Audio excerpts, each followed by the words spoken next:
Mas a quarta vigília da noite, dirigiu-se Jesus para eles, caminhando por cima das águas.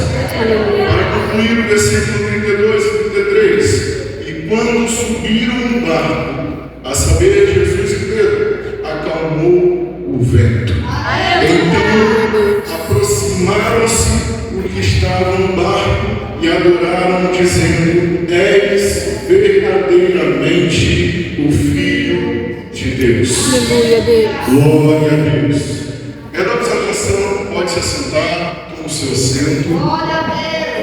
Esse texto fala da segunda tempestade, em que Jesus e os discípulos iriam passar no mar da Galileia. Mas para entendermos hoje o que Deus quer compartilhar conosco, a gente tem que voltar nos capítulos antes. Lá no capítulo 8, Jesus entra no barco e os discípulos entram com ele no barco para atravessar o mar da Galileia.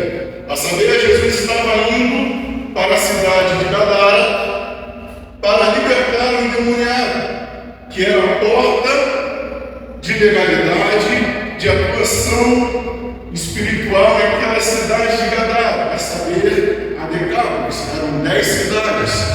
Ali era a porta de legalidade e atuação do inferno. Jesus estava indo com os discípulos para libertar esse homem e libertar aquelas regiões. Mas no meio da viagem houve uma tempestade.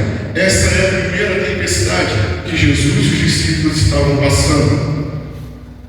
A palavra vai dizer que ele estava no barco, mas Jesus estava dormindo. Repita comigo: Jesus estava dormindo. Jesus estava dormindo. Jesus estava dormindo. Jesus estava dormindo. Mas ele estava no barco. Mas ele estava no barco. A palavra vai revelar que essa tempestade atingiu aquele barco, aquela embarcação, com tanta violência que os discípulos ficaram aterrorizados. E essa tempestade não era de ordem natural, não era de ordem provocada, essa tempestade era de ordem espiritual. Por quê? Porque eles estavam indo fazer um trabalho de libertação espiritual.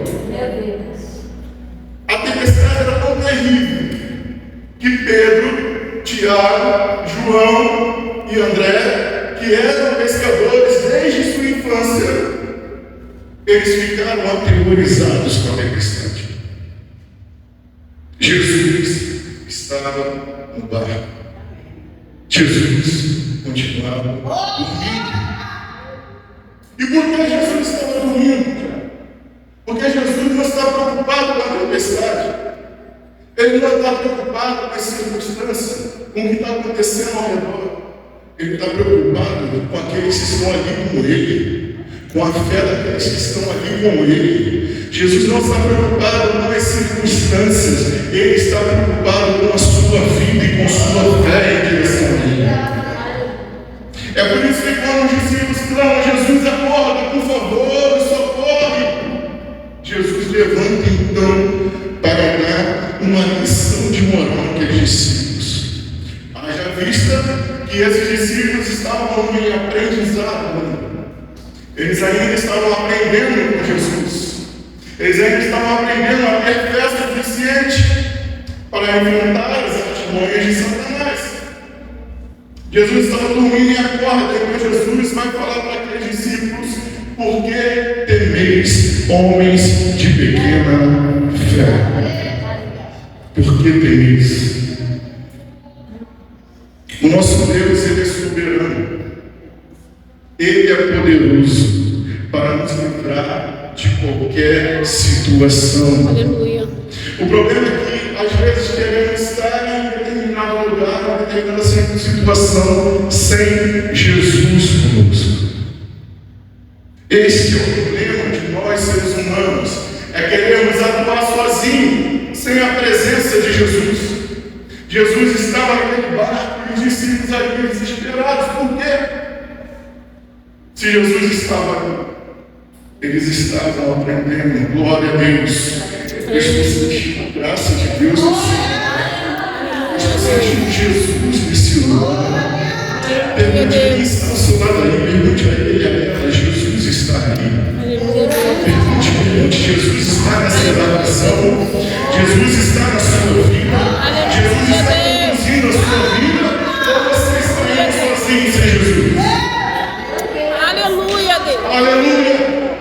Deus está no controle. Aleluia. De todas as coisas. Mesmo que pareça não estar aos nossos olhos humanos, pode vir a tempestade, você pode achar que Deus não está nem te ouvindo, nem ouvindo tuas orações, mas acredite, Ele está no controle de todas as coisas. Ele nunca perdeu o controle de todas as coisas. Jesus agora se levanta para provar que o problema nunca foi a tempestade, mas sim a fé dos discípulos. É por isso que ele fala, homens de pequena fé. O problema não era a tempestade. A palavra vai dizer que Jesus dá ordem ao vento e o mar lhe obedece. E tem que obedecer, porque a palavra Jesus é poderosa. Jesus está no controle. Porque aquilo que te faz perder o sono, Jesus controla. Aquilo que te causa dor de cabeça, Jesus está controlando. Acredite, tenha fé para acreditar em Jesus. Aleluia. Precisamos da palavra de Deus, nos alimentando todos os dias para ter fé. Essa é a base da nossa fé. Aleluia, Deus. Esse é o alimento que carrega a fé para alimentar a nossa alma. Aleluia, Deus. Sem isso, o crente não é nada. Sem Jesus, o cristão não consegue sobreviver. Aleluia, Deus. Jesus é a fonte que alimenta a nossa alma. Aleluia. Jesus está no controle. Eu vim aqui nessa noite entregar para a igreja que Jesus não perdeu o controle da sua vida. Aleluia, Deus. Jesus está no controle. Ele é poderoso para te livrar de todo mal. Ele é poderoso para fazer milagres acontecer na sua vida. Hoje em dia vemos pessoas, cristãos até, que não acreditam mais em milagres. Aleluia, Jesus de Nazaré. Aleluia, Deus. Mas o nosso Deus é um Deus de milagres. Ele nunca deixou de ser um Deus de milagres. Aleluia. Ele cura, ele salva, ele liberta. Aleluia. Ele ainda está no controle de todas as Aleluia, coisas. Jesus. Ele é Deus. Aleluia. Ele é poderoso. A primeira tempestade, Jesus estava no barco. Ele estava no controle. E agora nós vamos pelo texto básico que nós lemos. Jesus manda os discípulos irem, mas sem ele no barco. Jesus manda os discípulos irem, mas sem ele estar presente. Jesus está testando os discípulos. Jesus está testando os seus trabalhadores, para saber se ele pode contar com os seus trabalhadores, para saber se os seus trabalhadores foram aprovados diante dele.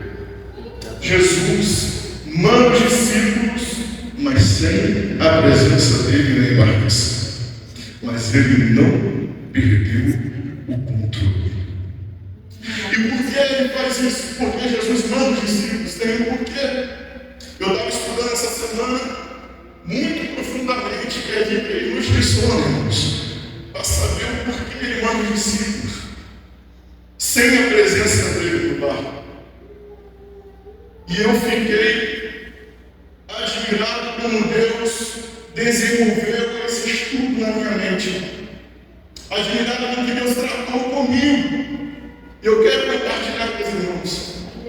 Jesus manda os discípulos irem sozinhos.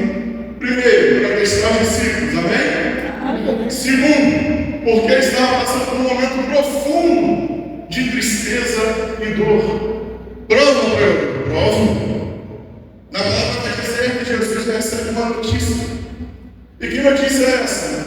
Que seu amigo de ministério, a saber, João Batista, tinha sido decapitado. É por isso que Jesus pega um barco e vai para um lugar do deserto.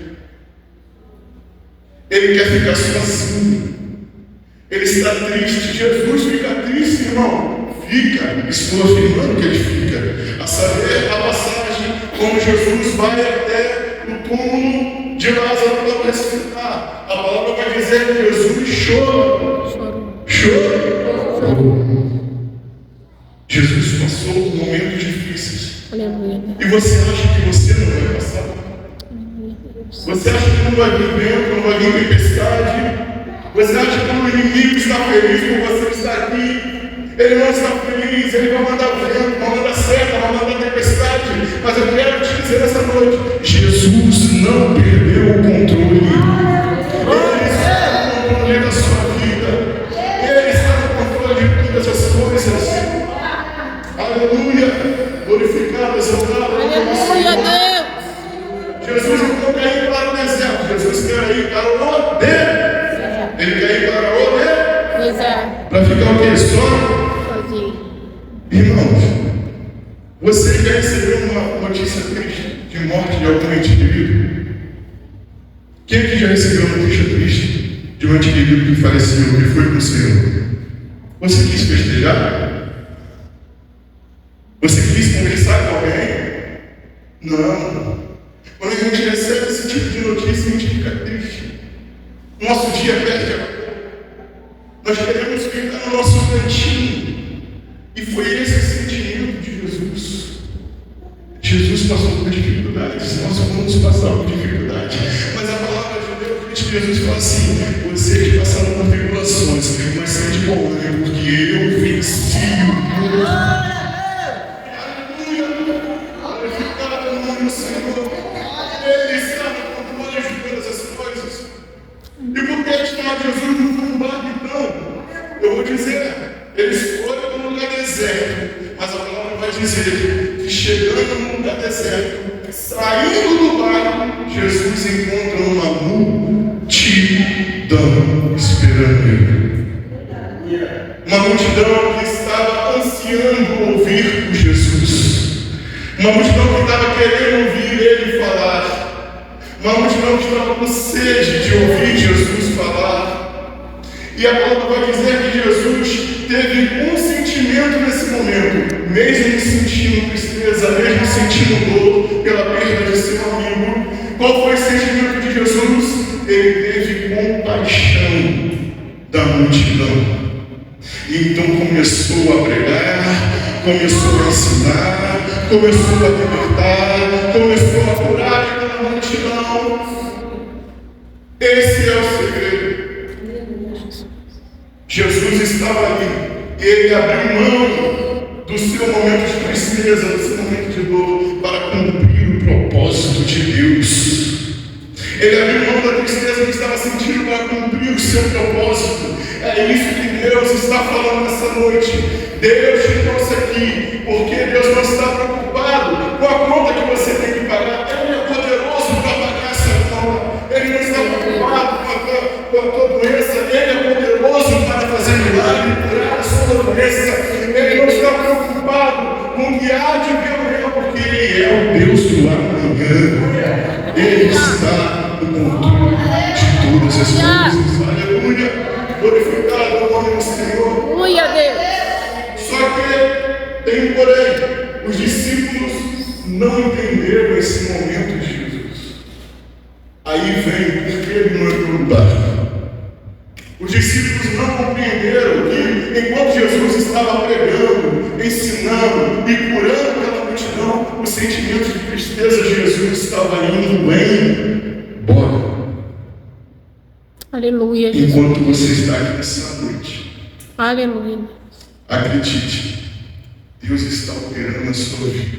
Aleluia. E é por isso que você está aqui agora, me ouvindo, porque aqui tem uma presença que preenche a sua vida, a sua alma, e que te liberta, e te faz esquecer do que você está passando, por causa do nome de Jesus. Aleluia, Deus.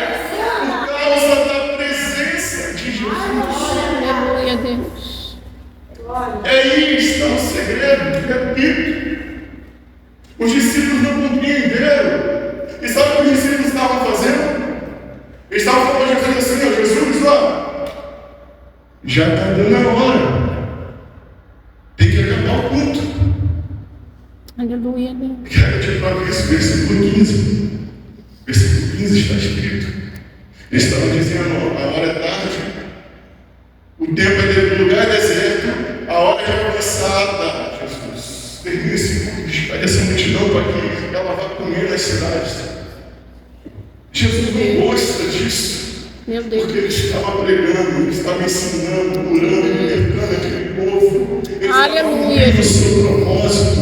Meu Deus. Jesus então despede aqueles discípulos. Está com pressa? Então vai. Já que não vai ficar para me ajudar, também não vai ficar para atrapalhar a minha obra. Aleluia. Vai. É Jesus tratando os discípulos. E o que os discípulos fazem? Em vez de eles falarem, não, Jesus, nós vamos ficar aqui até a última hora, te ajudando, trabalhando na obra do Senhor, eles simplesmente entram no barco e vai, sem Jesus entrar no barco. Aleluia, misericórdia, Jesus. Aleluia, Deus. E qual é o problema disso? O problema disso é que eles estão indo sem a presença de Jesus. Meu Deus. Eles não esperaram Jesus terminar a obra que tinha que ser realizada. Eles quiseram correr. Eles estavam com pressa. Jesus então fala, vai. Eles vão. Jesus, a palavra vai dizer que Jesus sobe para orar sozinho. Poucas vezes no Evangelho você vai ver Jesus sozinho, porque Jesus é uma pessoa que gostava de pessoas.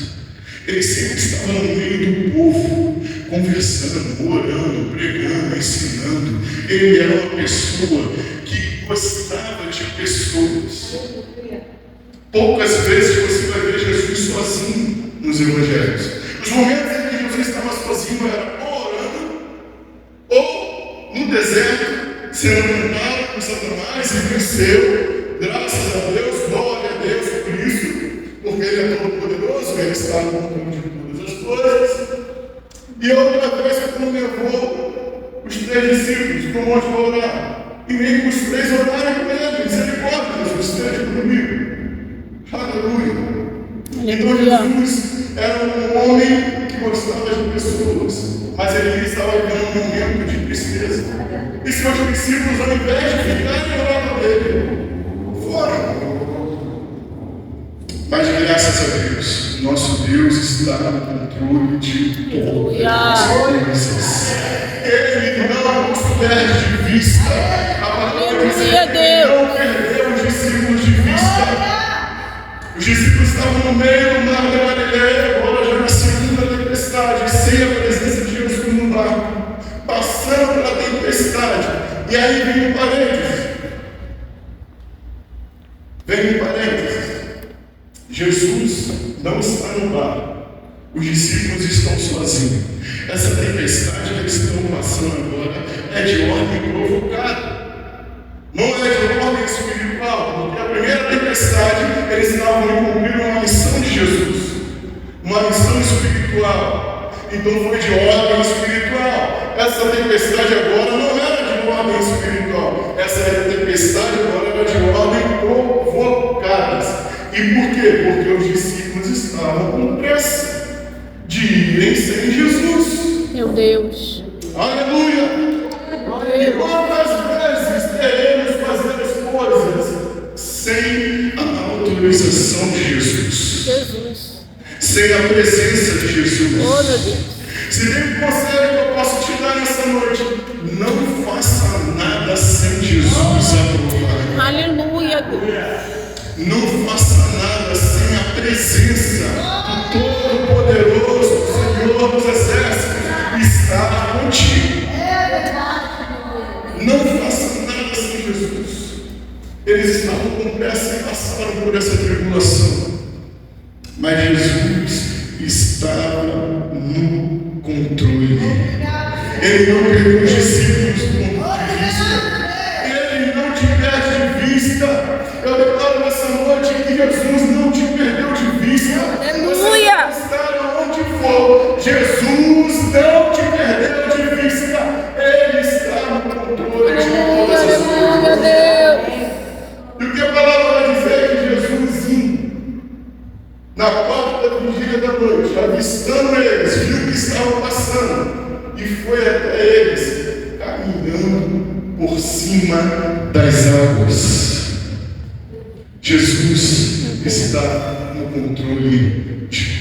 as coisas. Ele é poderoso para te livrar. Não importa o que você está passando, Ele não perdeu o controle da tua vida. Aleluia, Deus. Ele não perdeu o controle da situação que você está passando. Aleluia, Deus. Seja na sua família, seja no seu trabalho, seja no seu relacionamento. Deus não perdeu o controle. Ele não te perdeu de vista. Aleluia, Jesus. Aleluia. Glorificado, exaltado o nome do Senhor. Os discípulos, então, ao avistarem Jesus, pensam ser um fantasma. Misericórdia. Pensam ser um fantasma e ficam aterrorizados. Por quê? Porque estavam aprendendo. Se fosse eu, no momento em que Jesus falou, vai, eu ia falar, Senhor, sem a tua presença, mas eu não arredo um pé nisto. Eu não vou ser, o Senhor pode até brigar comigo, mas eu vou ficar aqui, eu não arredo um pé sem o Senhor na minha vida. Mas os discípulos foram e passaram isso. Jesus então vai ao encontro deles caminhando sobre as águas. A palavra vai dizer que Pedro, o mais audaz dos discípulos, com seu instinto de líder, de liderança, então decide falar com aquela visão que ele estava vendo. Eles estavam com medo, porque pensavam ser um fantasma. Pedro então fala, quem és tu? Jesus fala, sou eu, Pedro. Sou eu. Se és tu mesmo, Jesus, manda eu ter contigo. E por que Pedro fala se és tu mesmo, Jesus? Porque ele reconhece a voz do seu pastor. Aleluia. Jesus fala, então, vem Pedro. Jesus dá ordem e Pedro sai do barco e dá o primeiro passo. Aleluia, Deus. E se firma sobre as águas. Dá o segundo passo e se firma e vai em direção a Jesus. Aleluia, Deus. Jesus não perdeu o controle da sua vida. Ele está no controle da sua vida. Ele me trouxe aqui hoje à noite para declarar sobre a sua vida que Ele está no controle da sua vida. Ele está no controle da sua família, dos seus filhos, do seu casamento. Não há nada impossível para Deus. O nosso Deus é um Deus de milagres. Ele faz o impossível acontecer. E Pedro caminhou sobre as águas com Jesus. Aleluia, Jesus. Aleluia. Tiago me prova que Deus está no controle. Deus sempre esteve no controle. Gênesis 1, versículo 2. Gênesis 1, versículo 2. Abre sua Bíblia comigo. Gênesis 1, versículo 2. Glorificado, exaltado. Aleluia, Deus. Jesus faz assim. Aleluia. Glorificado, exaltado o Senhor. Vai dizer: a terra era sem forma e vazia, e havia trevas sobre a face do abismo, e o Espírito Santo de Deus se movia sobre a face das águas. Aleluia, Jesus. Deus sempre esteve no controle de todas as coisas. Aleluia. Lembra da arca de Noé? Deus pega Noé e sua família e ele coloca dentro da arca, que representa Jesus, representa Cristo. Noé e sua família agora está dentro de Cristo, está em Cristo. E a tempestade, olha só, a tempestade é o que aterroriza, a tempestade é o que destrói. E agora a arca, quando vem o dilúvio, vai andar por cima das águas. Deus, Aleluia, Deus, esteve no controle de todas as coisas. Ele permanece no controle de todas as coisas, porque Ele é Deus. Aleluia. Jesus sempre esteve no controle de tudo, porque Ele é Deus. Ele está no controle de todas as coisas. Deus me trouxe aqui nessa noite para te dizer: tome posição diante dEle. Tome posição diante da presença dEle. Não caminhe sem Jesus. Ele é fiel e poderoso para te livrar de todo o mal. Ele está no controle de tudo. Ele permanece no controle de tudo. E aqui eu agradeço a minha oportunidade em no nome de Jesus Cristo de Nazaré. Aleluia.